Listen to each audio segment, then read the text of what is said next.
Praise the lord. దేవునికి మహిమ కలుగును గాక. మరొకసారి మీ అందరి క్షేమం కోసం అనుదినం దేవుని సన్నిధిలో ప్రార్థిస్తూ ఉన్నాము. ప్రతిరోజు మా ప్రార్థనలో మీ యొక్క ప్రార్థన విజ్ఞాపనలో విన్నపాలు జ్ఞాపకం చేసుకుంటూ దేవుని సన్నిధిలో అప్పగిస్తూ ఉన్నాం. ఈరోజు కూడా ఒక ప్రత్యేకమైన సందేశాన్ని పరిశుద్ధ గ్రంథంలో నుంచి మనం విందాము. ఒక మాట చదువుకుందాం. కీర్తనల గ్రంథం 140వ కీర్తన 12వ వచనాన్ని చదువుదాం. బాధింపబడి వారి పక్షమున యెహోవా వేద్యమాడిననియు దరిద్రులకు ఆయన న్యాయము తీర్చిననియు నేను ఎరుగుదును. నిజముగా దేవుని వాక్యములో దేవుడు ఎంత అద్భుతమైన విషయాలు రాసి ఉంచారో చదివినప్పుడు మనకెంతో ఆదరణ, నెమ్మది, ధైర్యం కలుగుతుంది.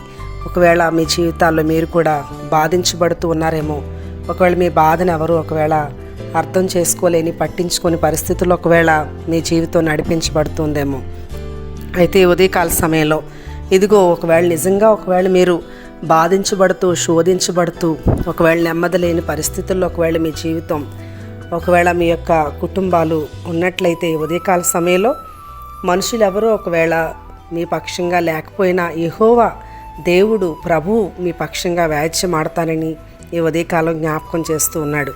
నిజంగా దేవుని వాక్యంలో మనం చూస్తే లూకా సువార్తలో విధవరాలు, ఆమెకి ఎవరు లేనటువంటి పరిస్థితి, విధవరాలుగా ఉంది. తన పక్షంగా ఎవరు మాట్లాడేవారు కూడా లేరు. అయినప్పటికీ కూడా ఆమె జీవితంలో ఆమె తరచుగా వచ్చి ఆ న్యాయాధిపతి దగ్గరికి వెళ్తుంది.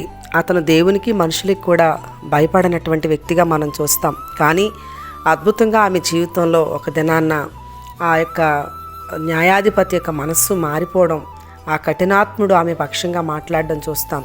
ఆ కింద వచనాల్లో చూస్తే ఒక మనిషి అలా మారిపోతే దివారాత్రులు ఎవరైతే ప్రభునందు విశ్వాసం ఉంచుతారో వారి పక్షంగా నిశ్చయంగా ప్రభు ఉండి తన కార్యాలు జరిగిస్తానని ఆ కింద వచనాల్లో రాయబడి ఉంది. కాబట్టి ఒకవేళ మీరు దరిద్రులుగా ఉన్నా, దీనులుగా ఉన్నా, బాధపడుతూ ఉంటే, ఒకవేళ మీరు విధవరాలుగా ఉన్నా, దిక్కులేని వారుగా ఉన్నా, మీ పక్షంగా ఎవరూ లేకపోయినా దేవుని వాక్యము గొప్పది. దేవుడు ఎవరైతే అలాగా బాధించబడతారో, ఎవరైతే దరిద్రులుగా ఉంటారో దేవుడే న్యాయం తీరుస్తాడు. నిశ్చయంగా అద్భుతంగా ఒకరోజు దేవుడు తన కార్యాన్ని మీ జీవితాల్లో చేస్తాడు. ఆ విధవరాలి పక్షంగా దేవుడు ఎలాగైతే అద్భుతం చేశాడో అలాగే మీ జీవితాల్లో కూడా ప్రభు గొప్ప కార్యం చేయగలడని ఈ ఉదయకాలం మరొకసారి ప్రభు తన వాక్యంలోంచి మనకు జ్ఞాపకం చేస్తున్నాడు. కాబట్టి మీరు ఈ మాటలు మీ మనసునందు ఉంచుకొని ధైర్యం తెచ్చుకొని దేవుని వైపు చూస్తూ మీరు నడవాలని, బ్రతకాలని ఆశిస్తూ ఈ మాటలు ముగిస్తున్నాను. దేవుడు మిమ్మల్ని, మీ కుటుంబాల్ని దీవించి ఆశీర్వదించునుగాక. ఆమేన్.